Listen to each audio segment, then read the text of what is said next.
Speaker, so I think you going to speak first.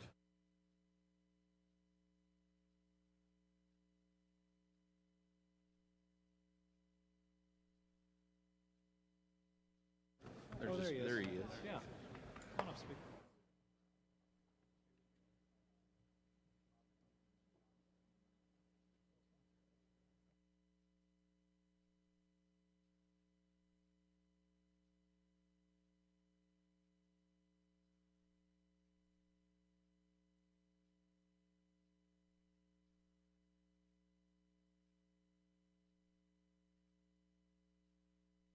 Out today, we wanted to get together to talk about what the governor is going to sign in a few minutes.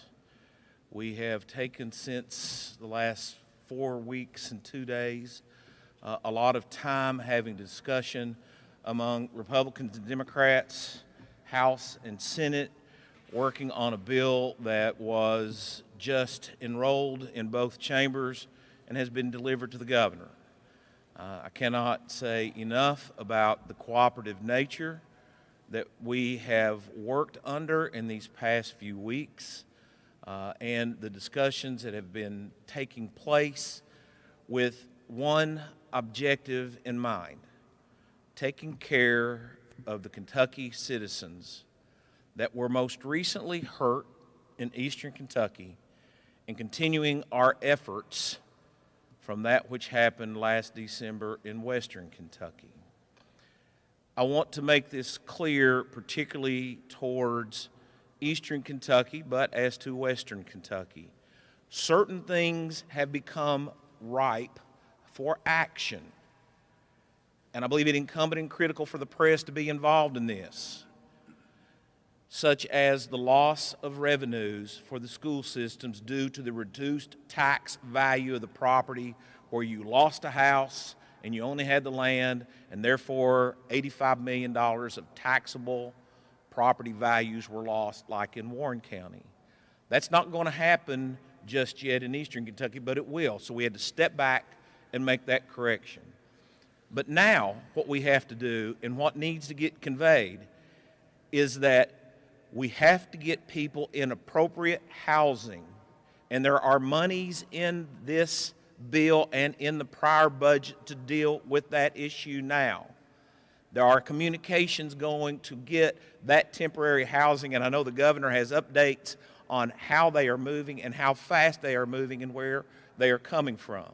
Upon that, then we will take the next step of looking on how we rebuild and change and potentially put people in a better housing pattern. But the bill we passed today takes a substantial first step, a very substantial first step in rebuilding eastern Kentucky. I cannot say enough about my colleagues. I sponsored in the Senate, John Blanton in the House, the work of the Speaker as the leader, the leadership group from the Senate that took over the operations of the chamber as I worked on the bill, and the cooperation with our former colleague Rocky Atkins, John Hicks, and the governor's office in dealing with this, making people available to us to ask any and all questions, because I think our all common goal was to make sure we maximize use of every dollar, both federal, state, and foundation dollars, to bring us back to the point where we were. So with that, thanks to everyone here in front of you, from both branches, both parties, and both chambers. And my colleague in this, in the legislative process, directing this through, I want to introduce Speaker David Ogden. Thank you, Robert. We just passed, or just the bill that we just passed, I think was probably part of the most seamless process that I've had the opportunity to be a part of since I've been in the legislature. And you know, rarely are the lights on when we're all pulling in the right direction. Usually the lights come on when we are divided over something. And I think this was a great opportunity to highlight the efficiency of the legislative institution and how it worked as it was supposed to. in crafting this legislation. Incredible thank you to the administration, to the governor, to Rocky, to John, everybody in the administration that all immediately went to work to provide this relief as quickly as we possibly could. We could have probably come into session a little bit earlier and gotten some things done, but I think it would have been incomplete. When we were ready to act, we acted, and we acted appropriately. There were a lot of raw emotions on the floor today. I think you saw that, and that says a lot about how personally and how seriously the members of our respective chambers took this endeavor. A great deal of thanks goes to our entire Mountain Caucus, and particularly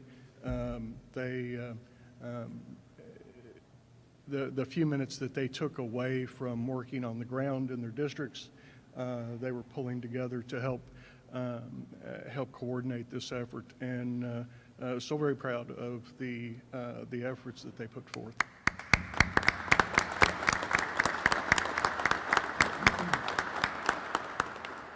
John Blanton, who represents much of the impacted area, was our sponsor.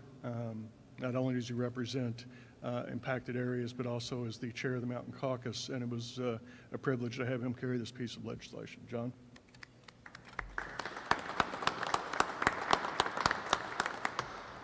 Thank you, Mr. Speaker. It was an honor for me to be able to carry such an important piece of legislation that will directly impact my area, our area, the Mountain Caucus area. We've been through a devastating time over the past 4 weeks. We are a strong, proud, resilient people, and we will get through this. But we need a little nudge along the way, and this is that nudge. I can't say thank you enough to the governor, Rocky, and the entire executive branch, to leadership in the Senate, leadership in the House. To steal a phrase from the governor over the past few days and saying this is not a bipartisan, it's a nonpartisan bill, but I'm going to add one to that. This is a Kentucky bill. This is Kentuckians coming together to help Kentuckians. And so I'm greatly honored to be able to do this. I will say this, that information will continue to come in, and we will have to adjust as we move along. There will be other things that have to be identified and needs met. This is step one. Step one. Right now, we still have people in tents. We still have people in shelters. This provides funding for intermediate housing to get them out of the tents and get them into something with a roof, and we'll have heat because we're getting ready to go into cold weather months. So that was an important piece of this that was maybe somewhat misconstrued, and I want to assure people that not only are there intermediate housing on the way as we're speaking here today, but we are prepared to make further purchases to ensure that we get every single family and individual out of a tent, out of a shelter, into housing. And it couldn't have been done without all of us here today. And for the members of the Mountain Caucus, they've been on the ground since day one. They've been delivering food, water, shelter, shoveling mud, tearing up floors, and not only them, but legislators, Republican and Democrat alike, around this Commonwealth have came to our aid, and for that we are greatly appreciated. And so to leadership and to the governor, I say thank you. Thank you.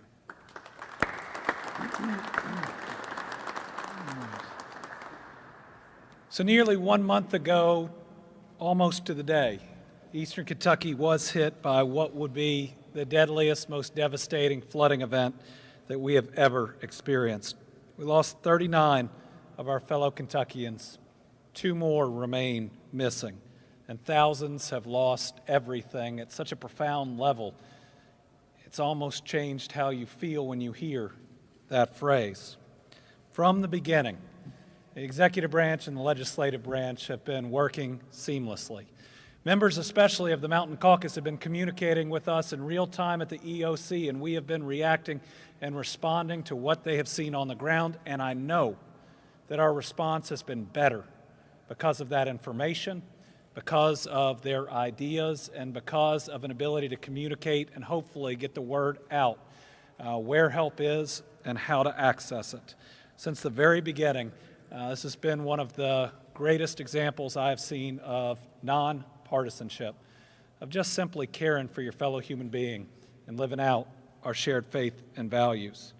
3 days ago, I announced a special session of the General Assembly to address the dire needs of our Eastern Kentucky family and communities, and today the General Assembly has delivered.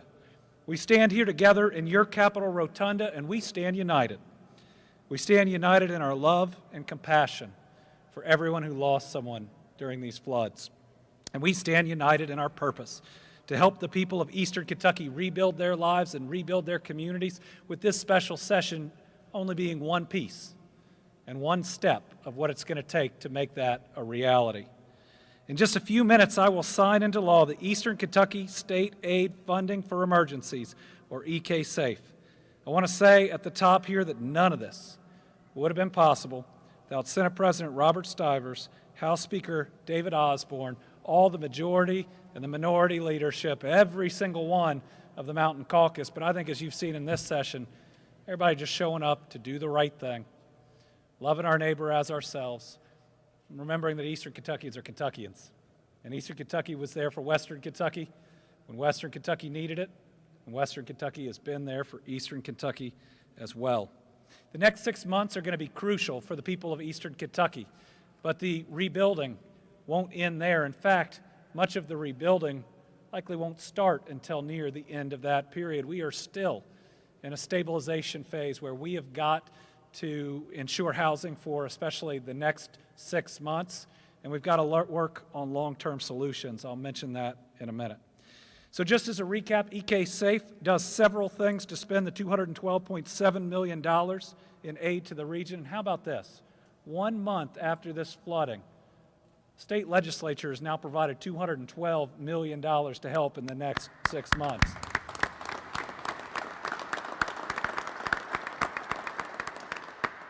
$115 million goes to the Department of Military Affairs Division of Emergency Management that helps reimburse local cities, counties, schools, state agencies, and it assists in intermediate housing.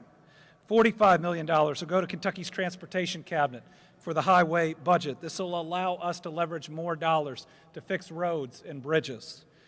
$40 million will go to the Department of Education. There are significant needs, and we need to be having conversations right now about what schools are repaired and what schools are rebuilt, and where those schools are rebuilt in a broader effort to protect our people. I appreciate the thought that the General Assembly has put in to give some flexibility in those talks, that yes, rebuilding a school in a different area may cost a little bit more, but may be the right move for these communities as we move forward.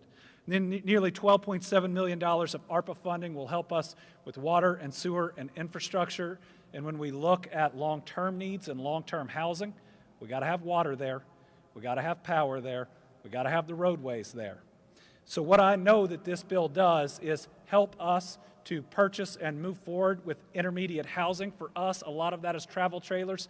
FEMA's housing program is just about to turn on, and that will amplify what's there. But it also provides us the infrastructure money right now to make sure, as we work towards that long-term housing solution, we can be running the lines, laying the pipe that is necessary to make that a reality. To give you an update, just in the last day alone, we've increased our travel trailer supply by over 10%. It takes just a little bit to get families into the sheltering program, but that's because we have to follow a path to where they can start with us. They can move over to FEMA, and we can have people in there for 6 months to a year to longer, when otherwise we might have other challenges. So just since yesterday, 10 new travel trailers, each of those coming to Perry County. They are the first set of travel trailers in Perry County. That took us from 94 to 104 travel trailers on the ground right now. Just since yesterday, 6 additional households inside of travel trailers. Those are 5 in Breathitt, because we've just gotten those on site, filling them up fast, and 1 more in Floyd County. We've already purchased another, I believe it is 28 travel trailers that are on the way right now, and we are finalizing an agreement with Louisiana. I want to thank Governor John Bell Edwards for what is going to make available hundreds of high-quality additional travel trailers we are going to bring to bear.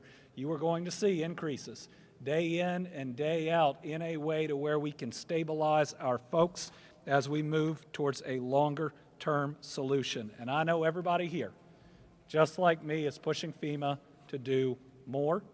They need to do more. And there's going to be another FEMA challenge when we look at new opportunities for where people live. And FEMA will need to step up and provide different funding or different types of buyouts that can actually make that a reality, because we cannot ask people to go into debt, to go from a place they've owned for decades to potentially somewhere else. I want to thank everybody who is up here, who has been a part. First, I think one of the most unprecedented effective emergency responses we've seen in the history of the United States. Yes, we lost 39 people. We saved over 1,400. That's because Kentucky has the best National Guard in this entire country. Yeah.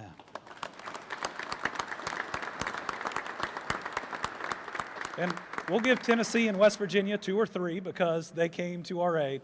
It's the Kentucky State Police, and I'd be remiss if I didn't mention that we lost a member of the Tennessee State Police that actually trained us in the use of the hoist just yesterday. I know that a lot of the lives saved were because of his work, and we mourn with that family. Because of our first responders from so many different areas and what they did, and now our legislature, which is here, I don't think we've ever seen a month, almost to the day, providing relief. So to everybody out there, this is a statement, and you're seeing it. We're going to be here for the people of Eastern Kentucky and the people of Western Kentucky, because we added some help for them in this one too, for however long it takes. So I'm ready to sign this legislation and open up a little more than $212 million to help.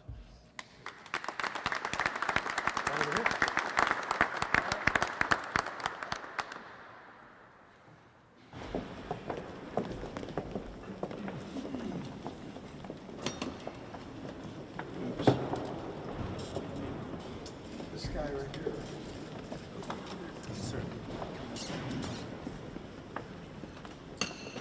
All right. We're going to endeavor to have a set of pens for our mountain caucus, and then enough for everybody else too, which is a pretty big deal. All right, where are you, John? I just want to make sure. Yes, sir. All right. And it is the